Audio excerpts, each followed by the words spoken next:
Fala pessoal, bem-vindos de volta a mais uma aula sobre tratamentos térmicos, tá? Na aula de hoje vamos falar um pouquinho sobre os ensaios de temperabilidade, tá? A gente chegou até a comentar em alguma aula anterior a respeito de temperabilidade, mas a gente não entrou muito a fundo sobre esse aspecto, tá? Então na aula de hoje a gente vai falar especificamente, entrando um pouco mais a fundo sobre a temperabilidade e a sua importância de uma maneira geral para a indústria, tá bom? Esse é o tema da nossa aula de hoje, tá? Para quem está chegando agora aqui nesse canal da fabricação mecânica, eu faço aí um convite para quem gosta desses assuntos, né, relacionados à mecânica, metalurgia, para você se inscrever no canal e acompanhar aí as publicações minha e também de outros docentes lá do Instituto Federal de São Paulo, do campus de Hortolândia, tá bom? Então vamos lá, vamos começar aqui a falar um pouquinho sobre temperabilidade. Né? Nesse primeiro slide já dá para a gente ter aqui uma ideia inicial desse assunto. Né? Temos aqui uma peça aquecida e por baixo aí vertendo água, né, num plano desse corpinho de prova, tá? Então aqui já para a gente entender um pouco, já pensando aqui, né, o que está fazendo esse experimento, o que está acontecendo aqui. Esse é um ensaio de Geometry e a gente vai falar um pouquinho dele nessa aula, tá? Bom, então muito bem. Então vamos voltar aqui ao que a gente já estudou lá quando começamos a falar sobre têmpera, né? Que é a temperabilidade. Em mecânica, né? Na verdade em engenharia de uma maneira geral, sempre tem esses termos com essa ideia de habilidade, temperabilidade, conformabilidade, soldabilidade, enfim, né? E a temperabilidade aqui não muda muito o sentido desses termos, né? Que tem a ver com a capacidade de, a facilidade de, né? Então, a temperabilidade a gente pode dizer que é um termo utilizado para descrever a habilidade de uma liga de ser endurecida por meio da formação da martensita. Então, vamos lembrar aqui um pouquinho. A martensita ela é obtida por meio de um resfriamento rápido num corpo de prova ou numa peça de aço que tenha minimamente uma quantidade de carbono. Tá? Então, isso é importante, né? Muitas vezes a pessoa fala, tem um aço 1010, 1020 aqui e ele não está temperando. Na verdade, esses ácidos de baixo carbono ele tem uma grande dificuldade para a obtenção de martensita, como a gente já viu, porque para a obtenção, para a transformação de uma austenita para a martensita, né, há uma necessidade de ter uma quantidade mínima de carbono para que isso ocorra. Né? Para eu mudar de um CFC, de um cúbico de face centrada, para um tetragonal de corpo centrado, eu preciso ter aí essa quantidade mínima de carbono para isso acontecer. Né? Bom, a gente já viu isso, então estou falando aqui meio rápido a respeito disso, mas quem quiser volta aí algumas aulas, né, e estuda a aula sobre Temprec, então que a gente falou um pouco mais com criterioso, né, com um pouco mais de cuidado sobre isso, tá? Bom, então uma liga que possui alta temperabilidade forma martensita não apenas na sua superfície, mas em elevado grau também em todo o seu interior. Então vamos lá. Quando a gente põe esse aço dentro de um forno, ele vai aquecer. Né? Então, normalmente o que a gente faz é colocar a temperatura nesse forno. Né? Então, coloca lá 850, 900 graus, dependendo um pouco desse aço que eu vou temperar. Mas, enfim, coloco, faço um setup dessa temperatura. Na hora que o forno alcança essa temperatura, eu pego o meu corpo de prova, minha peça, e coloco no forno. E vou deixar lá um tempo para que ocorra essa homogeneização, para que toda a peça alcance essa mesma temperatura, tá? Que pode levar aí algumas horas, dependendo do tamanho dessa peça, tá? Bom, e aí a gente vai pegar essa peça, depois desse tempo, e vai resfriá-la, né, ou reduzir essa temperatura bruscamente, tá? Por vários meios, né, de salmoura, água, óleo, enfim, né? Então a gente vai criar aí algum mecanismo para tirar calor rapidamente desse aço, desse material, tá? E o que acontece? A superfície, obviamente, é a primeira que resfria, né? Então, a taxa de resfriamento da superfície desse corpo de prova, desse aço, é muito mais rápida que o centro, né? Isso já é conhecido, a gente já discutiu isso. Então, mas é importante que a gente entenda que eu vou ter, então, uma variação, tecnicamente, né? Vou ter uma variação dessa microestrutura. É esperado que tenha uma variação dessa microestrutura da superfície para o centro, tá? Então, quanto vai ser essa variação? Ela é grande, ela é pequena, né? Ou não tem? Depende de várias coisas que a gente vai discutir aqui, o diâmetro dessa peça, se tem ou não carbono, enfim, tá? Mas de qualquer maneira é bom que a gente recordar né, esses termos, esse conhecimento, para que a gente consiga aqui conduzir melhor né, nessa nossa aula, tá? Então, a temperabilidade, que é basicamente a capacidade de formação de martensita, tem a ver, envolve aí essa taxa de resfriamento e uma variação lógica da temperatura, ou seja, a superfície resfriando primeiro e o centro resfriando depois, tá?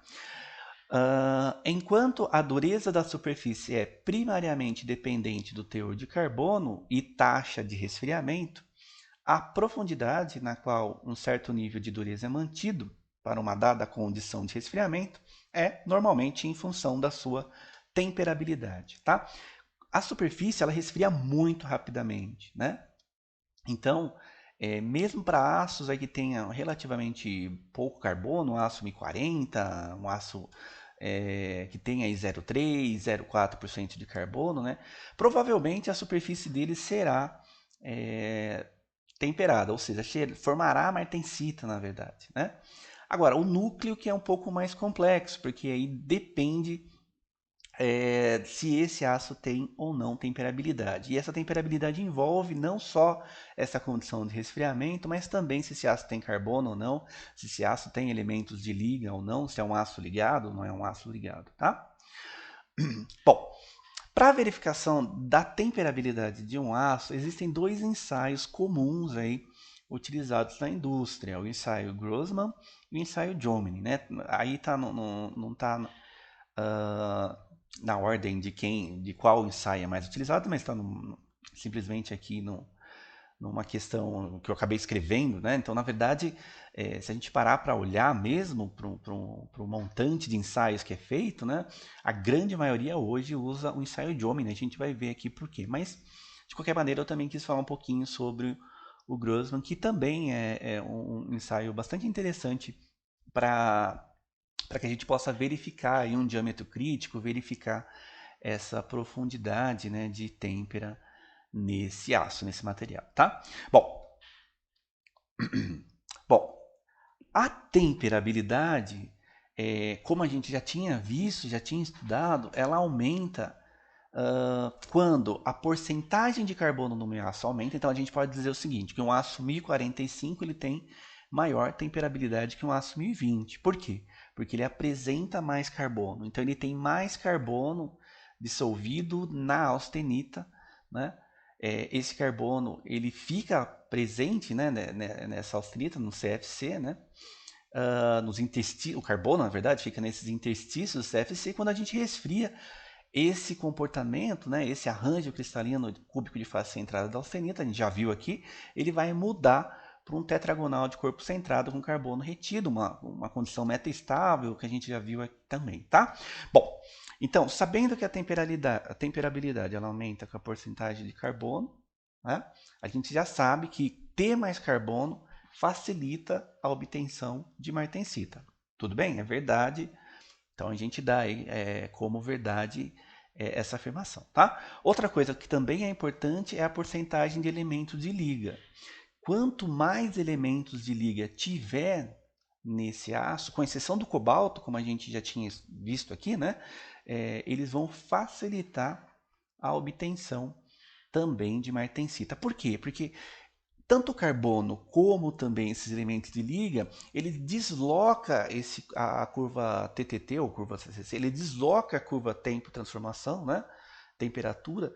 Então, ele deslocando né, essa curva, eu tenho um tempo maior para a obtenção da martensita. Tá? Então, o deslocamento da curva TTT para a direita, eu abro um espaço entre esse cotovelo né, e o meu eixo de tempo, facilitando essa transformação. Então, eu tenho um prolongamento desse tempo disponível para a transformação austenita-martensita. Tá? Lembrando que a transformação austenita-martensita é uma transformação sem difusão. É uma transformação dinâmica que ocorre basicamente sem difusão, tá?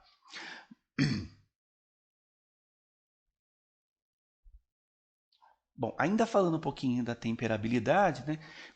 Olha que interessante esse gráfico, né? Ele mostra para nós a influência da porcentagem de carbono na dureza final obtida. Então, se eu pegar, né, pegar o mesmo processo em si, né, com as mesmas características do processo, o mesmo meio de resfriamento ali, olha que interessante que fica, né? Então aqui, o que eu estou acontecendo? Ó, 50%, 80%, 90%, 95%, 99% de martensita, tá? Então eu tenho aqui no eixo Y o eixo de dureza, no eixo X a porcentagem de carbono. Então à medida que eu estou aumentando essa porcentagem de carbono, olha que interessante aqui, né? Minha dureza aumentando, tá? Consideravelmente, tá? E a porcentagem de martensita presente também, né? Então, aqui em cima, né, nessa curva, né, eu já tenho aí 99,9% de martensita, né? Então aqui eu tenho basicamente o tempo inteiro, né? Claro que eu estou desconsiderando a geometria dessa peça, né? A gente só está considerando a dureza, né? E aí dá para a gente entender a influência do carbono. O que a gente pode aqui tirar desse gráfico, né? Que com a porcentagem, com o aumento da porcentagem de carbono, eu tenho, independente da condição de resfriamento aqui, né? A gente não está julgando isso, a gente está comparando tudo com a mesma condição de resfriamento, né? A gente vai ter um aumento dessa dureza final, tá? Então não adianta você comprar um aço 1020 lá para fazer um eixo para um carro qualquer, um eixo lá, né? Que não vai funcionar, tá? Você pode temperar ele, mas ele não vai, você não vai conseguir obter uma dureza tão alta porque você tem uma limitação dessa obtenção dessa dureza, dessa formação dessa martensita, porque esse aço simplesmente tem pouco carbono, tá? Tem pouco carbono ali disponível para essa transformação, né? Bom, nesses dois gráficos eu comparo uma curva TTT de um aço 1040, um aço comum, né? Basicamente 0,4% de carbono, né? Com algumas impurezas, mas enfim, um aço comum, com um aço ligado, tá? Um aço cromo, manganese, um aço com carbono, manganese e cromo, tá? Uh, olha que interessante, né? O efeito de um aço desses elementos de liga, tá? Nesse nosso aço. O que dá para a gente perceber aqui, né? Então, veja, a gente já estudou curvas TTT, eu tenho a curva aqui da ferrita, a curva da perlita, e lá embaixo da transformação martensítica. Perceba que com o aço 1040, essa ferrita, a linha da ferrita e a linha da perlita, elas estão muito próximas do eixo Y, tá? Qual é a questão aqui? Eu tenho, então, uma grande dificuldade de obtenção de 100% martensita. Por quê? Porque eu teria que fazer uma curva passando nesse pequeno intervalo de tempo, tá? Então, por isso, normalmente no aço 1040 a gente vai ter a martensita, mas vai ter um pouco de ferrita, vai ter um pouco de perlita, né? Isso indo em direção ao centro, tá? Então, primeiro forma lá um pouco de ferrita, depois forma um pouquinho de perlita, e lá o que sobra da austenita remanescente vai formar a martensita, tá? Então veja que é um aço bastante complicado de se obter 100% martensita, porque eu tenho um intervalo de tempo disponível para dessa transformação muito, muito pequeno, tá? Bom, e à medida que eu adiciono elementos de liga, transformei isso num aço liga, né? Eu desloco a curva, tá? Eu achato a minha linha de ferrita, né? Eu tenho um tempo aqui para obtenção de ferrita menor, então, portanto, a ferrita aqui já não quer tanto mais aparecer como antes, tá? E aí eu tenho um tempo maior disponível aqui, comparativamente, né, com o aço 1040, para essa liga, tá? Perceba que aqui também eu tenho toda uma geometria, né, diferente das curvas, tá? Pum. Então aqui dá até para ter um pouco de perlita, né? Porque a curva permite isso, né? Permite eu ter a obtenção aí de pouquinho de ferrita, né? Bastante perlita, uma perlita fina, uma bainita, até uma transição a martensita, se for o caso aqui, né? Se a curva passar por aqui, tá? ou ainda até é possível obter 100% martensita para taxas de resfriamento mais altas, né? Porque eu tenho um intervalo de tempo aqui ainda relativamente pequeno, tá? Bom, de qualquer maneira a gente vê uma forte influência disso. Perceba que eu estou apenas considerando aqui o deslocamento da curva, não estou nem considerando que um aço ligado vai formar outras coisas além de martensita, né? Vai formar lá, pode formar lá alguma condição intermetálico, né? Formar alguma coisa diferente de martensita, tá? Bom, outro exemplo, continuando aí com a ideia de comparação de um aço comum com um aço ligado. Aqui é um aço 4340, ele tem carbono, manganês, cromo, níquel, molibdênio. Olha como a curva deslocou completamente para a direita, abriu aqui para mim um espaço enorme, né, de tempo disponível para a transformação martensítica, tá? Então, já dá para a gente falar aqui, né, que quanto mais para a direita está deslocado essa curva,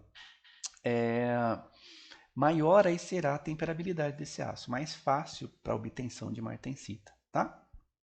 Esse aço também é interessante que ele desloca para mim aqui essa ponta da curva da transformação perlítica, permitindo a obtenção aqui de bainita, né?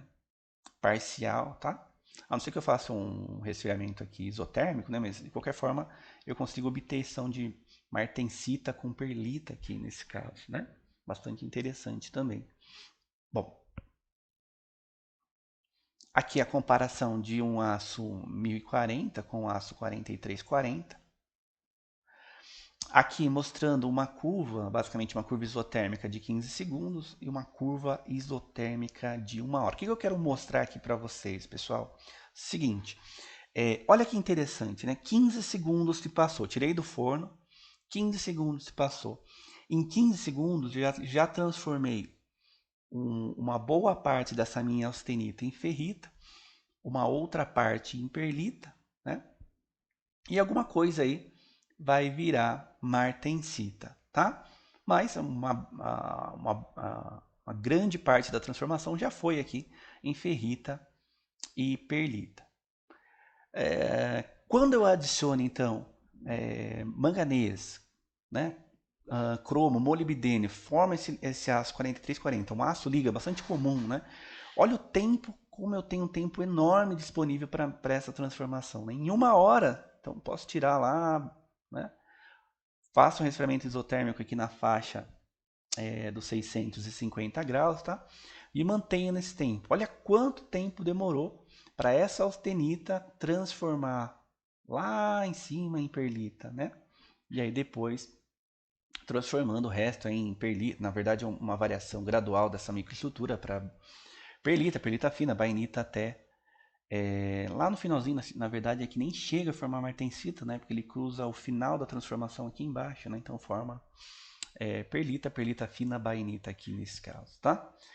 Olha que interessante como eu tenho uma influência enorme, né, do tempo disponível para transformações quando eu comparo um aço comum com um aço ligado, tá? E aí a gente vai falar dos dois ensaios disponíveis. Na verdade, existem outros, mas os mais comuns de serem utilizados aí, que é o método Grossman, ou às vezes chamado de método de diâmetro crítico, e o Jomini, tá? Bom, o ensaio Grossman, então, ele foi desenvolvido por Grossman e seus colaboradores, né, pesquisadores e engenheiros, e ele visa aí determinar a temperabilidade dos ácidos utilizando uma série de corpos de provas de diâmetros diferentes.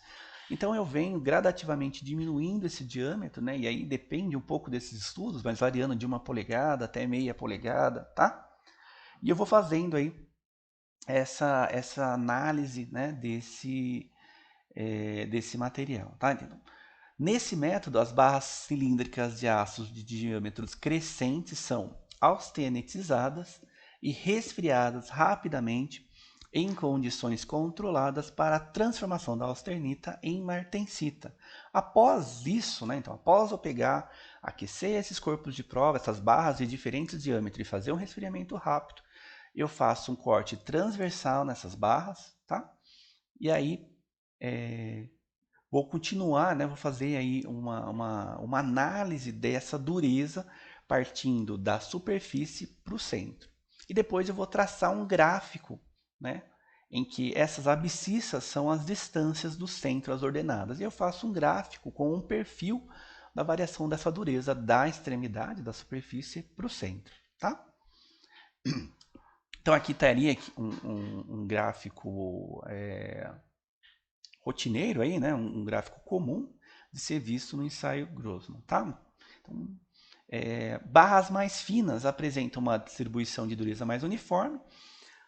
Considera-se como um diâmetro crítico aquele que apresenta em seu centro no mínimo 50% de martensita. Então vamos entender isso aqui, tá?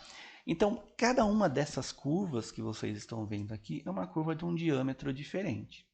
Então, saindo lá, né, da extremidade para o meio, tá bom? Aqui eu tenho um eixo de dureza e a distância para o meio desse corpo de prova. Então, o que dá para a gente perceber aqui, pessoal? Então, veja, tem algumas variações aqui do diâmetro, né? 63, tal, barras de diferentes diâmetros. Olha que interessante. Então, pegando uma barra grande aqui de 63, mais ou menos isso, né? E fazendo aí uma análise dessa dureza ao longo dessa seção transversal, o que dá para a gente perceber? Que a dureza é extremamente alta na superfície, 65 ROC-OC, cai bruscamente aqui, né? À medida que eu estou afastando da superfície, tá? Então, afastei aqui alguns milímetros da superfície. Cai aqui num patamar um pouco menos, né? Aqui cai drasticamente, aqui diminui um pouco esse delta, né? Essa variação dessa dureza, tá? Até chegar ao centro. Então, olha que interessante. Eu parto de uma dureza que é 65 na superfície até chegar no meio com uma dureza aí da ordem de 40, tá? Percebam também que à medida que a barra vai diminuindo o diâmetro, essa variação, obviamente, né, essa variação da dureza, ela vai diminuindo. Por quê? Isso é muito óbvio pra gente, né? Então veja, eu tenho uma barra grande, eu estou tirando do forno e jogando na água, eu tenho muito calor para tirar disso, né? Então eu tenho a barra está aquecida, imagine quanto de energia que eu não tenho aí de desprender para baixar a temperatura dessa barra, tá? Então obviamente que vai ocorrer esse fenômeno, né? Enquanto que numa barra pequena eu tenho menos energia, então se eu jogo na água, aquele negócio vai resfriar muito mais rápido do que uma barra grande, tá?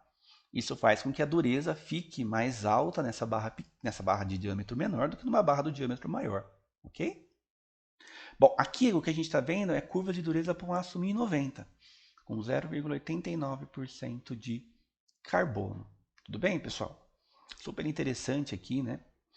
Outra coisa que o ensaio Grossman também fala, deixa como medida de referência é a questão da martensita, né? Então, é também feita uma análise microestrutural, né, de 50% de martensita. Então, dá para fazer via microestrutura, olhando para a microestrutura, então vou varrendo, né?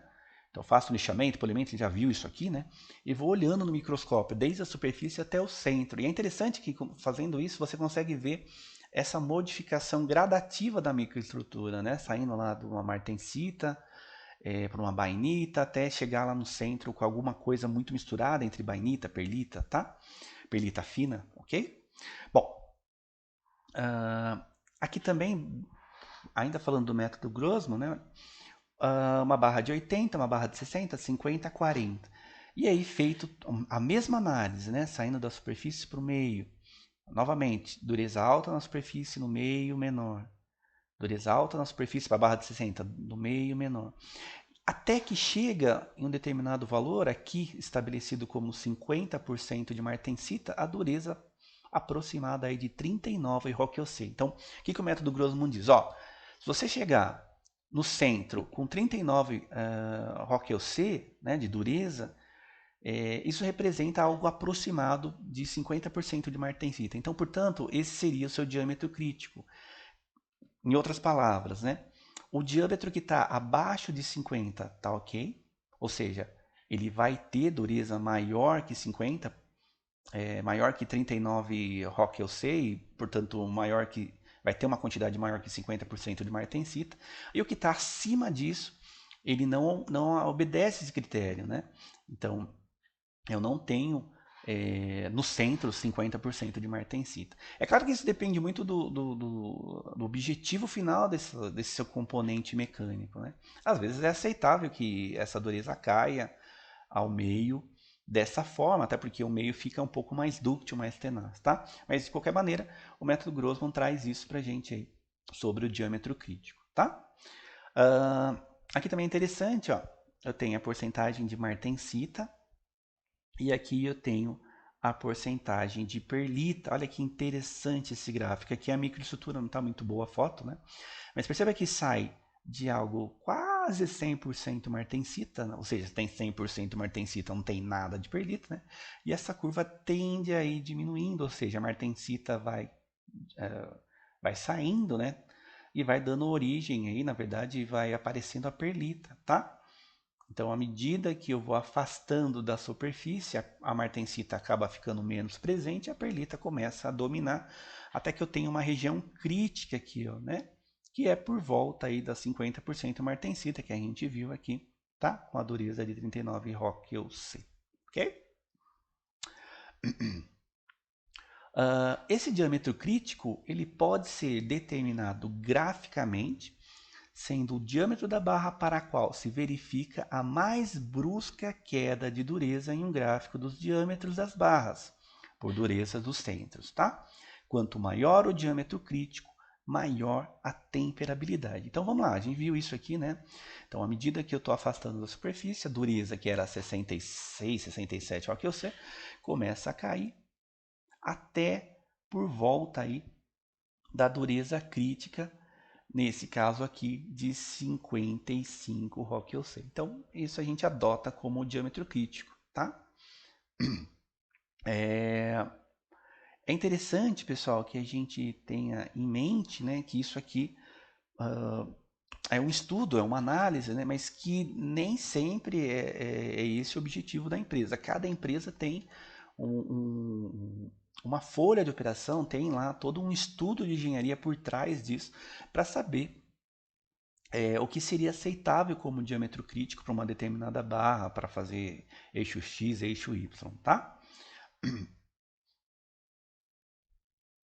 Bom, outra informação importante é que se eu sei que um aço 1045 ele tem uma temperabilidade maior que um aço 1030, 1020, isso envolve também a questão do diâmetro, ou seja, para um aço 1045 eu consigo trabalhar com um diâmetro, um aço 1060, né? Pegando um aço 1060, 1045, eu consigo trabalhar com um diâmetro um pouco menor do que para um aço 1045, né? Por que isso, né? Então, se a gente voltar aqui, como é que ficaria as curvas para um aço 1045 e para um aço 1060? Então, para um aço 1060 a temperabilidade é maior, tá? Portanto, essas curvas estariam deslocadas aqui para cima, né? Então, o diâmetro crítico para um aço 1060 ele vai aparecer depois aqui para um aço 1045, tá? Tudo bem? Então, o diâmetro crítico para um aço de 1045, né? Ele vai ser aí um pouco menor, né? Do que para um aço 1060, tá?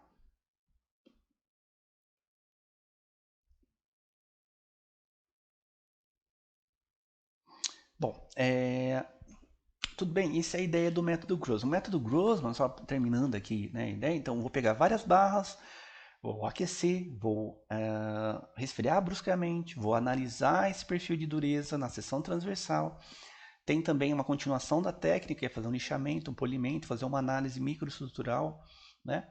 E essa dureza condiz com essa realidade microestrutural, tá? Então você faz uma análise da microestrutura para ver a formação da martensita na superfície, caindo, né, essa microestrutura ficando um pouco mais grosseira para o meio, né, saindo de martensita para bainita, para perlita fina, né, e depende do tamanho da barra para perlita média no meio, tá bom? E aí entra o método Jomini. O método Jomini já é um método mais utilizado para uma questão que se refere aí ao trabalho que dá o método Grossman. Tem várias barras, né? Aqui no Sciodiomany, eu não preciso ter o mesmo número de corpos de prova, que acabou ganhando aí um pouco mais de adesão na indústria por esse motivo, por ser um pouco mais prático que o Grossman. O Grossman acabou ficando um pouco mais é, colocado aí para meios de estudo científico, para meio de pesquisas, tá? Bom, ele foi também criado por Walter Jomini, que é um pesquisador, engenheiros e grupos e colaboradores, tá? E é um ensaio aí mais usado na indústria.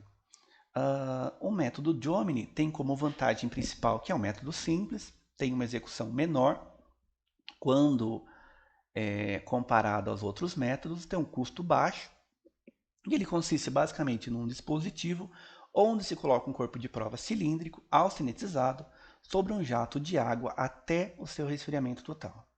Em seguida, é feita a medida de dureza ao longo de todo o seu eixo axial. Então vamos lá, né? Então eu tenho isso aqui é normalizado pela BNT, pela ASTM, né? Pelas normas internacionais, pela Associação Brasileira de Normas Técnicas. Eu tenho um corpo de prova de 1 polegada por 4 polegadas de comprimento. Esse corpo de prova ele tem um diâmetro um pouquinho maior aqui em uma das extremidades, acho que acabei não colocando aqui, mas tudo bem. Ele tem uma extremidade um pouquinho maior aqui nas extremidades para ser encaixado, tá? E esse corpo de prova é colocado no forno e a gente vem com ele e não resfria diretamente por imersão em água, né? Eu coloco ele nesse dispositivo Jomi, que tem aqui uns tubos, né, de meia polegada, tá? 12,7 milímetros, que está vertendo água aqui. E essa água ela vai resfriar a superfície aqui, nessa extremidade da minha barra. Então, o resfriamento desse corpo de prova ele sai dessa superfície, né, para cima, tá?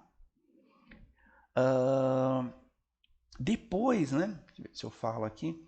Bom, depois disso, depois que esse corpo de prova está frio, é feito aqui uma retífica, tá? Nas duas extremidades desse corpo de prova. E aí eu faço uma análise de dureza em medidas aqui pré-determinada, né? Equidistantes uma das outras, tá? Bom, então o plano, após o resfriamento dessa barra, eu tenho dois planos longitudinais paralelos, retificado por volta entre 0,5 e 0,9 milímetros de profundidade. Então tem desse lado, do outro lado também, né?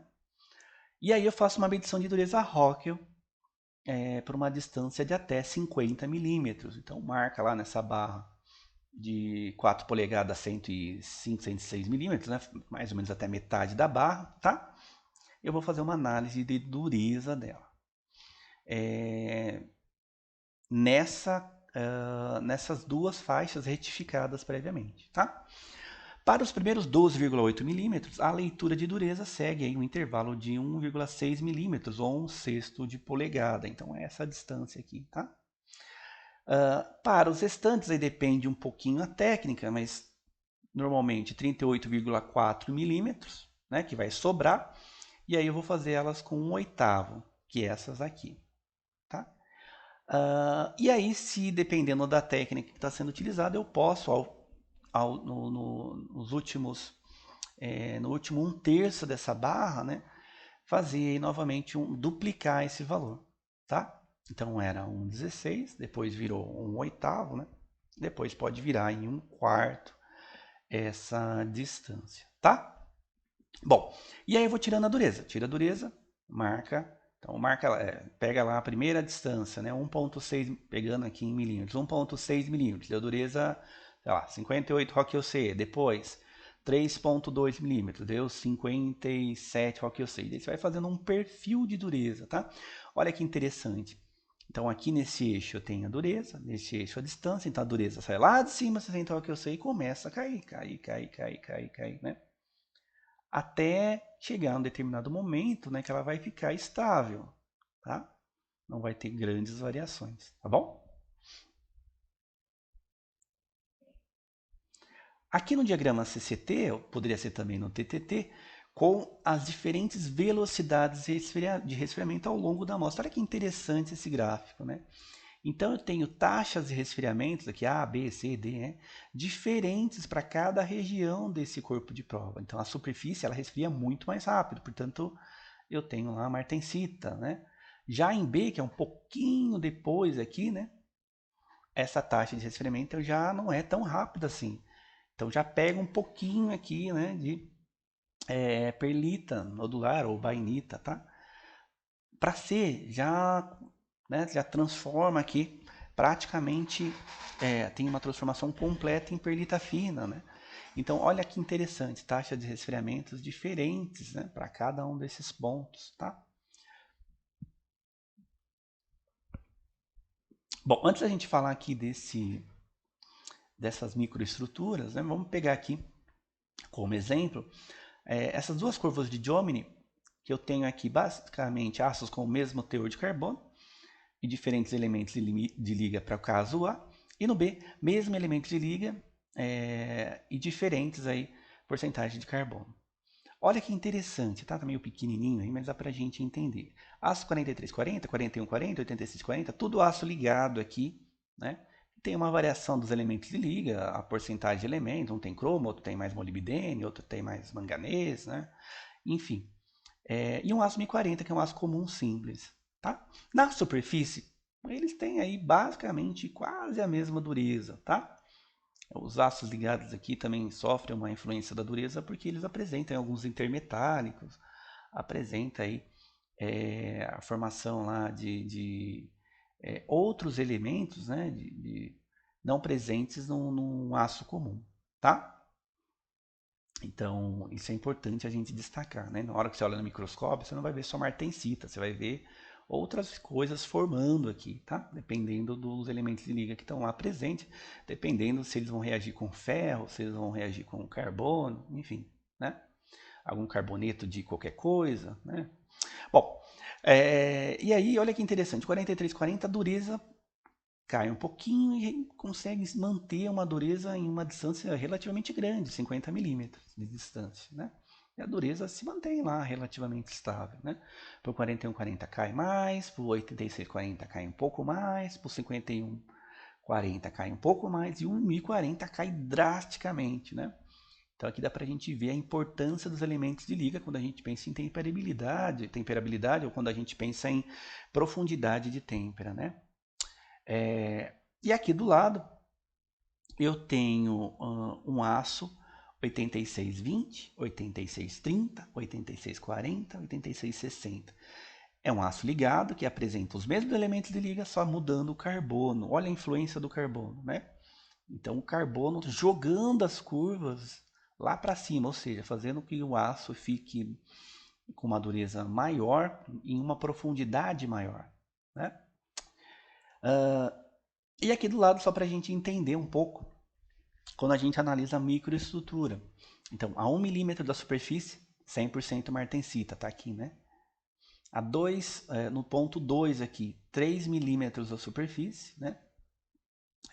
100% martensita aqui, né? No ponto 3, tá? Aqui já começa a aparecer a bainita, 98% martensita, 2% bainita, elas aqui, né? E aí vai aumentando, olha lá. 93 martensita, bainita aumentando. Por quê? Porque está afastando da região que solidificou, na verdade que resfriou, que transformou em martensita primeiro, tá? E isso vai acontecendo, né? Vou pegar o último ponto aqui, ó, em 25 milímetros de distância, que é esse ponto 11, cadê ele, né? Em 25 milímetros de distância, acho que é esse aqui, ó, 25 milímetros, tá? Eu tenho 100% de perlita. Tá? Então, olha que interessante. Na hora que você olha no microscópio, você tem toda essa varredura, né? Você consegue ver isso ocorrendo, tá? Bem interessante, né? Bom, então o método Jomini, ele vai ter as vantagens com relação ao Grossman, que ele é fácil de ser feito, tem um baixo custo quando comparado a outros ensaios que precisam de uma quantidade grande de corpo de prova. Ele correlaciona a dureza final com a taxa de resfriamento, né? Isso que é isso é muito interessante. Então, você consegue prever de antemão que com uma taxa de resfriamento X ou Y, você vai ter uma dureza, né, atrelado a essa taxa de resfriamento, isso é bastante interessante, tá? Mas tem desvantagens, né? Produz informações limitadas sobre transformações intermediárias e parâmetros de temperatura, né? Então tem algumas outras transformações que podem ocorrer, principalmente com ácidos ligados que não dá para prever, né? Que é essa ideia que a gente falou da formação de intermetálicos, né? Sei lá, carboneto de cromo, enfim, outras coisas que estão acontecendo, carboneto de tungstênio, então dependendo desse elemento de liga presente, né, isso confere também maior dureza, tá? As curvas produzidas não representam as condições de uso do material, na grande maioria dos casos. Então, essa condição de tempo e revenimento não é a condição de processamento, na grande maioria das vezes, né? Então, o cara vai pegar o corpo de prova com todo um cuidado e colocar no dispositivo, abrir a água, né? Não é, obviamente, a condição que vai ser feito isso na indústria. O cara vai pegar o corpo de prova e simplesmente jogar, né, num banho de óleo lá aquecido ou numa água, tá? Para obtenção de curvas mais precisas, as medições de dureza deveriam ser executadas utilizando um método de ensaio Vickers que permite continuidade nas medições. Esse é um problema típico, né? Então, quando eu penso aqui que o Rock UC em si, né, eu tenho uma grande vantagem nesse ensaio porque a leitura é direta, mas eu tenho uma questão da imprecisão que é maior que Vickers. Então, essa variação da dureza, né, em Rock UC é um pouco maior que Vickers, por uma questão simplesmente do método em si, dos penetradores em si, tá? Então é importante frisar isso, né? E por fim, aí, o método Rockwell não é preciso para valores abaixo de 20 ROC-UC, o que implica em mudança de escala de C para B para o levantamento das curvas de aço de baixa temperabilidade, né? Então, tem um critério, vocês devem ter estudado isso em ensaios mecânicos, né? Normalmente a gente faz ensaio de ROC-UC quando para valores acima de 20 ROC-UC. Tá? Para baixo, a imprecisão se torna muito grande e a gente troca de escala de ROC-UC para B, troca os penetradores, né? Para que eu não tenha essa perda dessa questão aí dos valores, né? dessa precisão em torno desses valores, tá? Bom, pessoal, então o que eu queria falar, a gente termina aqui, né? O que eu queria falar para vocês hoje era sobre temperabilidade, a gente entrar um pouco mais a fundo aqui sobre temperabilidade, entender o que seria isso, a importância que tem para a indústria, conhecer aí um pouco desse diâmetro crítico, conhecer dessa profundidade de tempo é extremamente importante para prever de antemão aí que se a peça A ou B vai ser temperada completamente ou não, se ela vai ter um núcleo duct ou não, tá? Importantíssimo para a indústria, tá? Então, a maioria das empresas que trabalham com metal mecânica tem lá um laboratório de metalografia. E em algum momento alguém vai fazer um estudo desse, tá? Ou por lote, ou quando troca fornecedor, em algum momento, ou quando vai trocar aço de um aço para um outro, procurando alguma propriedade, vai ser feito um ensaio desse, tá? Então, espero que vocês tenham gostado. Se vocês gostaram aí desse conteúdo, vou pedir para vocês deixarem aí um like, um curtir, para a gente poder, o algoritmo do YouTube poder também mostrar esse vídeo aí para outras pessoas interessadas, tá bom? Então a gente se vê num próximo vídeo, espero que vocês tenham gostado. Forte abraço a todos, bons estudos e até breve. Tchau, tchau.